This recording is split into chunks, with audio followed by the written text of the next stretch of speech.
For over 6 decades, Nigeria and the United Kingdom have maintained what the world would call a diplomatic relationship. But the truth is, this relationship did not begin with diplomacy.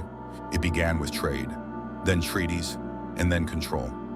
Britain's presence in what is now Nigeria dates back to the early 19th century, when the abolition of the transatlantic slave trade in 1807 shifted British interests toward what they called legitimate trade: palm oil, ground nuts, ivory, and other export commodities.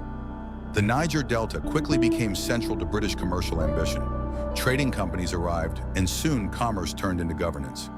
By 1861, Lagos had been annexed as a crown colony. By 1900, northern and southern protectorates were already under British administration. Then came 1914, that marked a unifying moment in the history of Nigeria. Frederick Lugard amalgamated northern and southern Nigeria into a single entity called Nigeria, a name coined by Flora Shaw. This was not nation building, it was an administrative convenience. Hundreds of ethnic groups, Hausa, Yoruba, Igbo, Fulani, Tiv, Ijao, Kanuri, Ibibio, and Efik, became one country not by consent, but by colonial design. Colonial rule then restructured Nigeria's economy. Railways were built not to connect Nigerians, but to transport resources to ports. Education produced clerks, not leaders.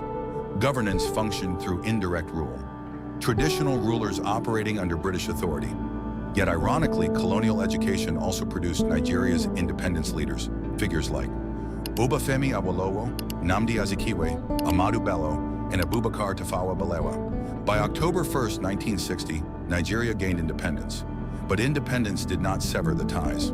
Nigeria inherited British legal systems, British-trained military, British-aligned economy, and Nigeria joined the Commonwealth. That is the context behind every Nigerian state visit to the United Kingdom. Because these visits are not just diplomatic ceremonies, they carry the weight of history. Here are a list of visits by Nigerian presidents to the United Kingdom. In December 1965, Prime Minister Abubakar Tafawa Balewa visited Queen Elizabeth II at Buckingham Palace for the first time, and he was the first Nigerian head of state to do so. Though not a full ceremonial state visit, it was an important diplomatic engagement. Balewa focused on Commonwealth issues, particularly the Rhodesia crisis. He represented a democratic Nigeria, confident and hopeful. But weeks later, in January 1966, he was assassinated during Nigeria's first military coup. That diplomatic era was interrupted. In June 1973, Yakubu Gowon became the first Nigerian leader to receive a full state visit. Hosted by Queen Elizabeth II, the visit came after the Nigerian Civil War. Nigeria was just recovering from conflict. The visit signaled stability. It also strengthened economic ties, especially in Nigeria's emerging oil sector. Yet there was irony. Britain welcomed a military ruler with royal honors. Pragmatism over democracy.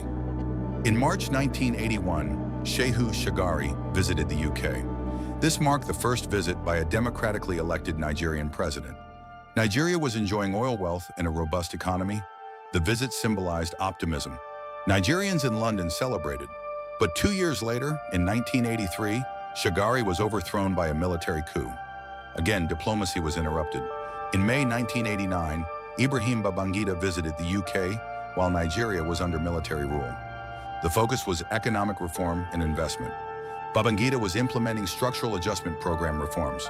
Britain prioritized economic cooperation, but critics questioned the optics of the visit. A military regime receiving a royal ceremony. Still, this became the last state visit for 37 years. This silence tells its own story. Sani Abacha's dictatorship led to Nigeria's suspension from the Commonwealth. Olusegun Obasanjo restored democracy but focused elsewhere. Umaru Musa Yar'Adua faced health challenges.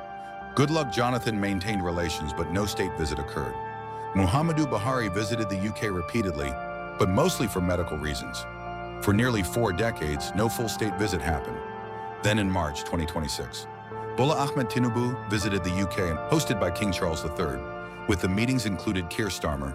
The agreements signed as a result of the meeting included £746 million Lagos port modernization, trade partnerships, education cooperation, migration agreements, financial sector collaboration.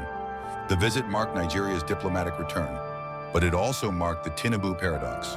Whilst international praise grew, and the IMF and World Bank acknowledged reforms. Inflation declined. Domestically, different challenges still remained. Fuel subsidy removal, currency reforms, rising cost of living. Global credibility rose, but domestic hardship persisted. This became the Tinubu paradox. And then there is the diaspora question. Over 270,000 Nigerians live in the UK. Diaspora remittances support Nigeria's economy, but migration agreements raise concerns, and deportation mechanisms have triggered a lot of debates. Whilst we acknowledge the optics of this visit, there are few things the average Nigerian hope has achieved, from implementation to transparency to structured infrastructure and creation of jobs. Because diplomacy without outcomes is nothing but just merely symbolism. Now here is what you should know. Across the 6 decades, visits happen during strategic necessity. Symbolism often precedes outcomes. Diaspora influence is growing. Long gaps reflect instability, and Tinubu's visit attempts to reset this pattern. Because the truth is, Nigeria-UK relations reflect history, power, and strategy. State visits are not just ceremonies, they are opportunities. And the question that everyone should be asking is, will diplomacy translate into development? Because history does not remember visits.